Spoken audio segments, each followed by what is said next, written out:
Hey, this is Josh Pratt, outreach expert at Belkins. Wanted to just take some time to dive into some subject lines, so stay tuned. New swag alert. Can I send you a Make It Rain umbrella in YETI? A real life YETI? I don't think I'd like to get that sent to me. Honestly, not the best subject line in my opinion. I wouldn't open this email. I'm looking at it right now and I'm thinking, okay, you're gonna send me an umbrella and a YETI. I don't understand who you are, what you're reaching out to. You don't, tag me. There's no merge tags, so not much personalization. It's quite lengthy, and the siren or the start of the subject line actually has an emoji, which that's creative, but that specific emoji kind of is like a red alert for me, so I'm gonna say I would have to pass on this one. Need your feedback, first name. Overall, I would say that this is a pretty standard, pretty good subject line. It's not complicated, it's not very lengthy. It is using some personalization with, first name as a merge tag. It is, in a sense, you're asking something of the prospect, but you're not, commanding or demanding something. And a lot of people do actually like to give feedback instead of just answer a sales email or something like that. I would say that this is overall a pretty good subject line. I know I've actually seen this multiple times, so yeah, this is a pretty good subject line. Oysters on Thursday, first name. I actually have seen this one quite a lot. It's something that we've used here at Belkins, and it works really, really well. I guess, there's a couple different things. First, it does have a little bit of personalization. So first name, Oysters. I don't know a lot of people that do eat oysters, so it's definitely something that's like, it pops more. It's more interesting. You want to see this. Okay, are you really offering me oysters? And if so, I've never tried them, so maybe why not? I personally have never tried oysters, don't really want to, but this did get my attention, and that's why it works, is because it does get your attention. It's got that personalization, and it's got a specific day. So short, specific, good merge tags. I like it. Your roadmap for marketing operations success. If this was sent to someone that had no name, I would say this would work well. I mean, my roadmap for operations success, marketing operations success, I wouldn't open this because it seems like I have the need for a roadmap. Somehow they either know me or they're digging deeper, trying to understand. So in this sense, it kind of feels like they are making assumptions, whoever's sending this. So I would say that this is kind of a negative impact, negative effect right off the bat. So no personalization except for your roadmap. So your roadmap for marketing operations success. So they're trying to offer me a roadmap. If they even know me, they would know that we have a pretty good roadmap in plan. So yeah, not my favorite of the subject lines so far. Do you have the capacity for more clients? Okay, if you didn't know, this is actually a really, really good opening line. We have a did you know about this, and this is a good opening line or subject line. It's showing that you're offering getting new clients, but you're also thinking of them. Do you have the capacity? You're putting their needs and their ability above, just saying, buy whatever I'm offering and I'll get you more clients. So there's no merge tags in this specifically, which in this case, it doesn't seem to be affecting it in any bad way. So I like this one. I think it's short, it's to the point, and it's asking a sincere question to understand if you're actually going to be helping or, wasting a prospect's time. So I like it. Can I sign you up for this sales management bootcamp? I'm not a fan of this. It is good that they're asking a question. They are showing that they're interested in hearing your actual thoughts. It seems too baity for me. Sales management bootcamp, it just kind of feels a little too vague. Why do I need the sales management bootcamp? How did you learn about me to think that I would be somebody that would need to do this? Specifically, if they're sending this subject line out to large number of different titles, not everyone wants to learn about sales. I mean, what about marketing management bootcamp? So, and it starts off without a capital letter. So I'm going to have to rate this one pretty not the best. Your referral name. Very classic. I've gotten this myself multiple times. We use this here at Belkins. It's very successful. It's one of the best subject lines that we've ever seen. The open rates are just phenomenal. It's very short, very simple. And when you use a referral name, if you don't know what a merge tag is, basically it pulls information from your database and you're using the person that you're reaching out to, their referral, so somebody that they work with. So it could be like you and Bob Daly. And if they know Bob Daly, they're seeing his name. They're thinking, okay, what is this about? How do they know Bob Daly? I love this one. I think it's great. Yeah, great subject line. Joshua, join, grow, and get rewarded with Tagger. I like the personalization, including the first name in the beginning. That's great. Join, grow, and get rewarded.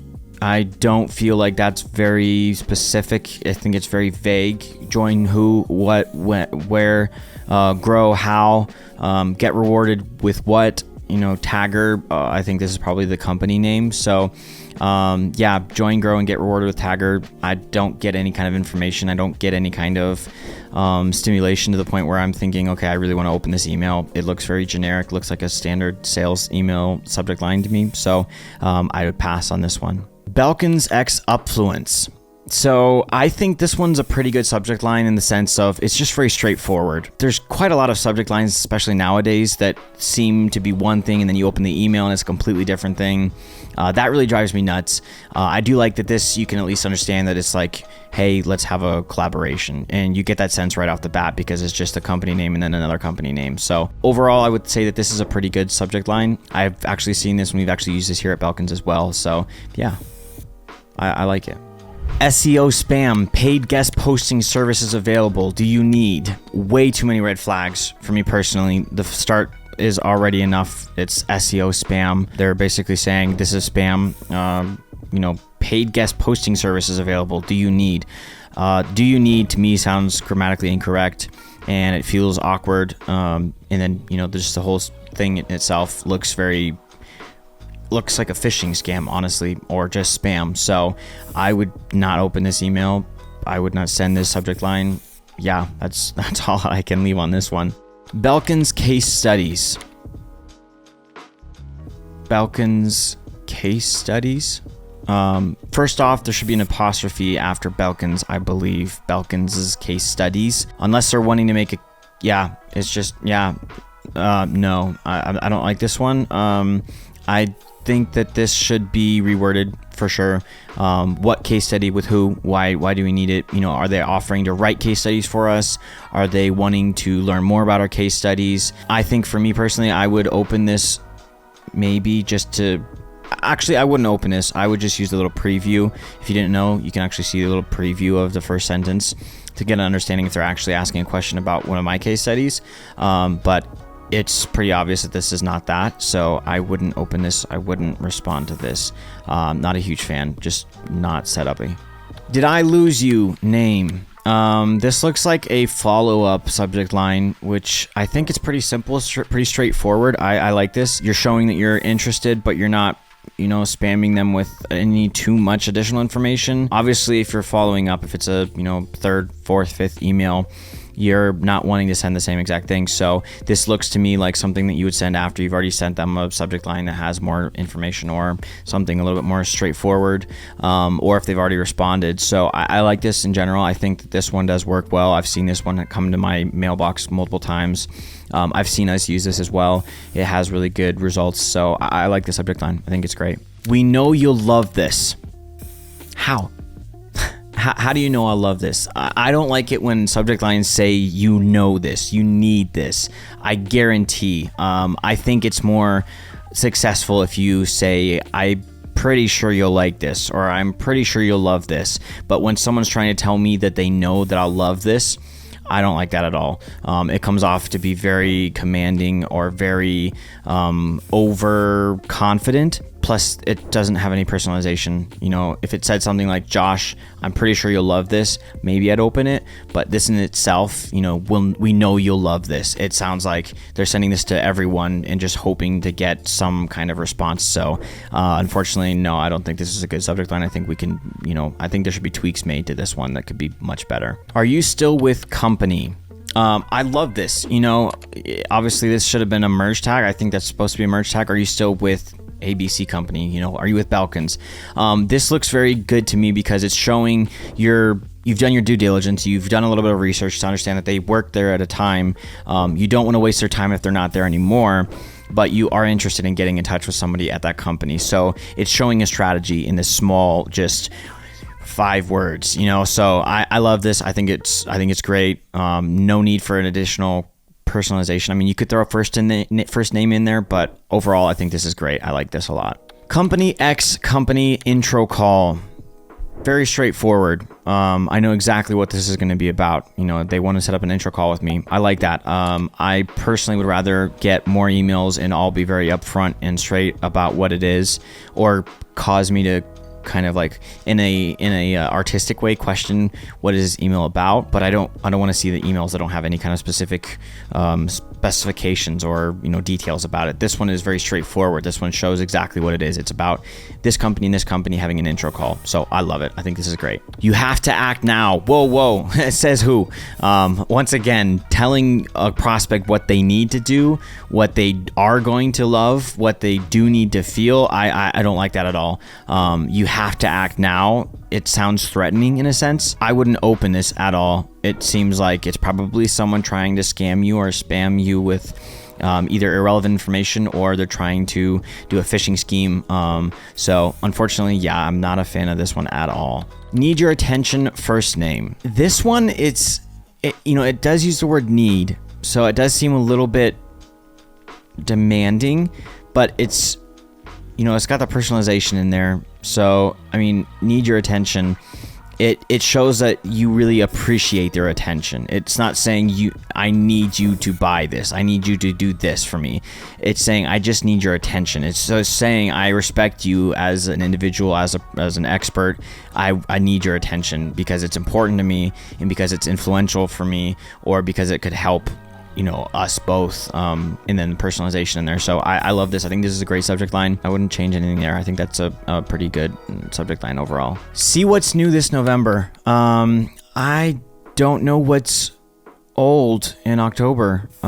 This seems like a great subject line for like a newsletter or something, but I think that in general, if you're sending this to a prospect that doesn't know who you are, where you're coming from, it would just come off as, like, I have no clue who you are. What was old last couple months? What's new in November? I have no clue what's anything in this email. So I wouldn't use the subject line for just a normal like cold outreach. I would use this more for like a newsletter subject line. But in general, I would pass the subject line. For first name, last name, company, very straightforward, very precise. It's using merge tags. I love that. It's very straightforward. It's saying exactly what it is. This is for you at this company. There's no hidden meaning behind it. There's no tricking behind this. It's very just to the point. This is for you. And then if they see the review in the first sentence or 2 sentences, they'll get an understanding. I would say that this subject line is not bad. I would say it's good, but I think that we've seen some other ones that are much better by this point. Our CEO asked me to contact you. I like this. It gives more of a sense of urgency, or that the prospect is even more important to you because the CEO himself is asking that I reach out to you. I think this is smart. I think it's a psychologically smart kind of subject line because you are using a greater force, a higher seniority title to give you a little bit more push, a little bit more, chance of getting actually into their inbox and not their spam. So I like this. I think this is a good subject line. First name, you won't believe what we have in store for you. Kudos for using first name, but besides that, it's already seeming a little bit long, and it's a very just straight up sales kind of subject line to me. You don't have a clue what you're missing. You need to get this product. You need to try this out. You need to know what we've got in store for you. So I'm not a fan of this approach. I would like to either have some kind of like comic or artistic parts of my subject lines, or be straightforward. So this one to me, not the best. I'm not a fan of this one. Meeting on Thursday. So this obviously following up. It's very straightforward, very precise. It's talking about a meeting that we're supposed to have on Thursday. This could either be a subject line for, if you already scheduled a meeting and you're just wanting to let them know, don't forget we've got the meeting on Thursday. Or you can also use this in a way, this is a little bit more kind of sly, kind of tricky. You're essentially saying meeting on Thursday, and the prospect, what's their first thought? What meeting on Thursday? Did I miss something? And they open it. It works. You know, I wouldn't be surprised if prospects respond and say like, why are you, using that subject line? We don't have a meeting on Thursday. And then they mark you as spam. But I can see a lot of people opening the email and then being very thankful for what they actually saw. So I think this is a very smart, not as straightforward, but it can be. So it depends on the situation, depends on if there was a conversation, if this a follow-up is actually because they responded or not. So I think that you have to, try it out and see if it works for your specific situation. Marketers are raving about a new tool that ... If it's ChatGPT, just go ahead and say ChatGPT. Believe me, they're going to open the email. Not necessarily, but I don't like this. It's basically trying to give me a bunch of kind of, irrelevant information until what I actually wanted to know, and they hide that and put it in the subject, in the template, in the body of the email. I don't like that. It kind of almost makes me a little agitated that I'm like, marketers are raving about a new tool that, and I don't get the end. It's like telling the beginning of the joke without getting to the punchline. So not a fan. Regarding companies' computing needs, very straightforward, very precise, very short. I love it. Obviously this is, a company that's reaching out to offer some kind of computing needs, and they're very straightforward about that. And they're implementing a merge tag to make it a little bit more personalized. So I think this is great. I like this subject line in general. I don't think there would be anything that I would actually even change. I think this looks phenomenal. We did a study, and now we want you to read the whole thing right now so that we can... they probably ran out of words allowed to use in a subject line. One, length, way too long. Two, the whole thing already scares me. It seems like if the subject line is this long, the email is probably going to be as long, and they're asking me to read the whole thing. So not a fan. We did a study. Who's we? I don't know any information about what this study is and what do you want, so that we can what? There's no end. It's like saying a joke but not getting to the punchline, just leaving it hanging. So yeah, not a fan. I wouldn't open this email ever, sadly. Thanks so much for watching. I hope you enjoyed it, and I hope you found some subject lines that you're going to be using in your next outreach. If you have any additional subject lines that you would like us to review, be sure to leave us a comment with those subject lines, and we will look at them and maybe even make another video. But don't forget to subscribe, drop us a like, and see you all in the next one.